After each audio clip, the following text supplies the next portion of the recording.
শাকিল সাহেব নিজে আমাদের সাথে অত্যন্ত দুর্ব্যবহার করে।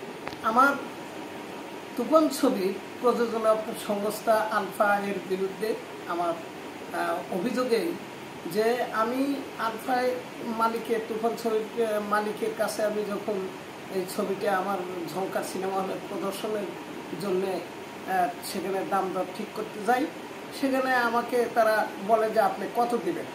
তা তখন আমি বললাম যে দেখেন আমার ছোট একটা স্টেশন, হ্যাঁ, সেখানে 2 লক্ষ টাকায় এটাই মানে খুব বার্ডেন হয়ে যায়।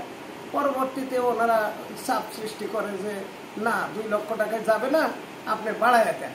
আমি তখন 3 লক্ষ টাকা আবার পুনরায় 3 লক্ষ টাকা বলি।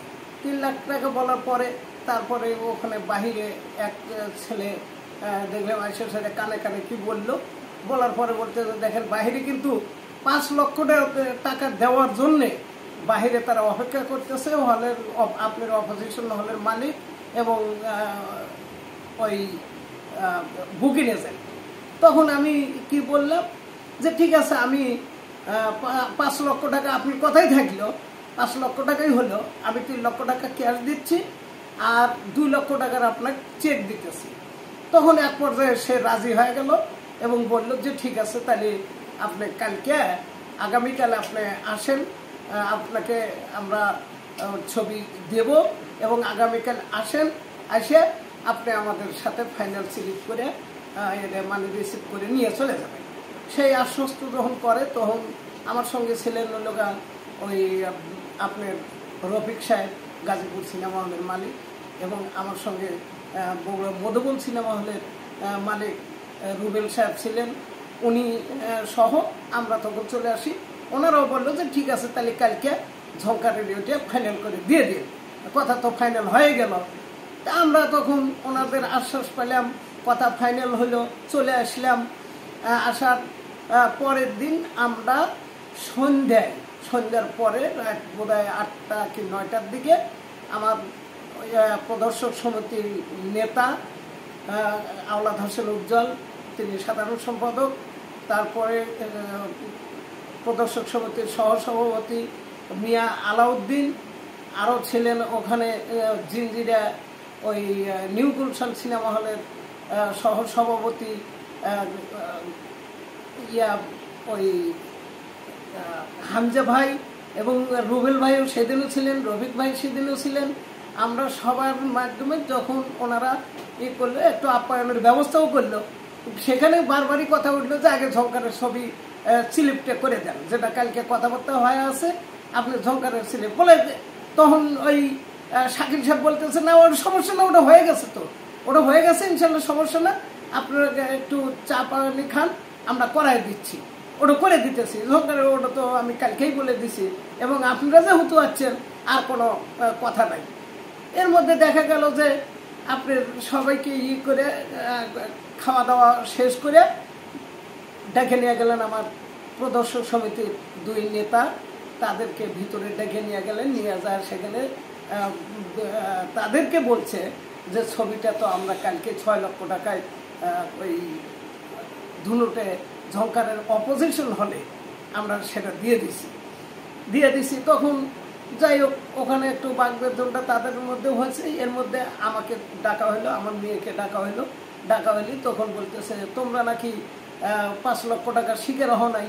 বললাম অসম্ভব, আমরা 5 লক্ষ টাকার শিকার হচ্ছি, উনিও সেটাই এগ্রি করছে এবং আমাকে আজকে এটা করে দেওয়ার কথা, কিন্তু এটা তো সম্পূর্ণ মিথ্যা কথা বলতেছে এবং এত অনর্গলভাবে মিথ্যা বলতে পারে এবং ইন্টারন্যাশনাল মিথ্যাবাদী হিসাবে যদি ধরা যায় তাহলে আমি এই প্রযোজনা সংস্থার মালিকদের আমি ধরবো।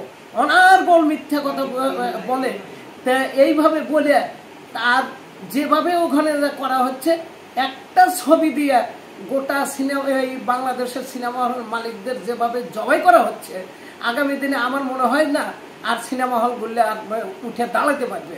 এইবারই লোভের বশবর্তী পড়ে প্রতিযোগিতা করে বিভিন্ন সিনেমা হলের মালিকরা আরেকজনের সাথে প্রতিযোগিতায় লাগাইয়া দিয়া এই সিনেমা হলগুলো শেষে ধ্বংসের দ্বার প্রান্তে চলে যাবে।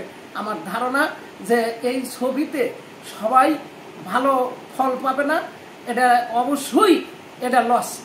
লসের একটা প্রজেক্ট এখানে দাঁড়াইছে। আর তারা যেভাবে টাকা মানুষের কাছ থেকে হাইতে নিচ্ছে সিনেমা হলের মালিকদের কাছ থেকে, আমি 83 সাল থেকে আমার সিনেমা হল, আমার লাইফে আমার জীবনে আমি দেখি নাই যে সিনেমা হলের প্রডিউসাররা, সিনেমা হলের ছবির মালিকরা, প্রডিউসাররা সিনেমা হলের মালিকদের এইভাবে ব্ল্যাকমেলিং করে টাকা বস্তাবন্দি করে। আমার জীবনে আমার দেখা নেই। এই আমি প্রথম দেখলাম এই ধরনের একটা মালিক যে মিথ্যা কথা বলে, এই একজনকে যে বাইরে 3 জনকে রাখছি, ওরা বলতেছে এই এত লক্ষ টাকা, আপনি বলতেছেন এত, তাহলে ওনাদেরকে দিয়ে দিব। এটা সম্পূর্ণ প্রতারণা করা হচ্ছে এবং প্রতারণার মাধ্যমে মানুষকে আকৃষ্ট করে, সিনেমা হলের মালিকদের আকৃষ্ট করে ধোকার মাধ্যমে তাদের কাছ থেকে অতিরিক্ত রেন্টাল আদায় করে নেওয়া হচ্ছে। এখন ভবিষ্যতে এই ছবির কি অবস্থা সেটা সিনেমা হলের মালিকরা প্রদর্শন করলে হয়তো বুঝবেন যে তারা কত বড় ক্ষতিগ্রস্তের মধ্যে পড়ে যাবে। তা যাই হোক, আমার কথা হলো, যদি আমি প্রদর্শক সমিতির নেতাদের সামনে এবং আমরা যখন এই সময় একটু কথা করি, শাকিল সাহেব নিজে আমাদের সাথে অত্যন্ত দুর্ব্যবহার করে, আমি এবং আমার মেয়ের সাথে অত্যন্ত দুর্ব্যবহার করে, যে তার অফিস, তার ওটা সে এককভাবে ওখানে যা করবে তার বিপক্ষে কোনো কথা বলা যাবে না, সে অত্যন্ত দুর্ব্যবহার করে। এই দুর্ব্যবহারের কারণে আমি, যদিও প্রদর্শক সমিতির নেতাগণ সেখানে ছিলেন, আমি তাদের কাছে দরখাস্ত দেব, দরখাস্ত দিয়ে কিছু না হলে আমি প্রয়োজনে মামলা করব এই প্রযোজনা সংস্থার প্রতারণার বিরুদ্ধে। হ্যাঁ, এই আমার কথা।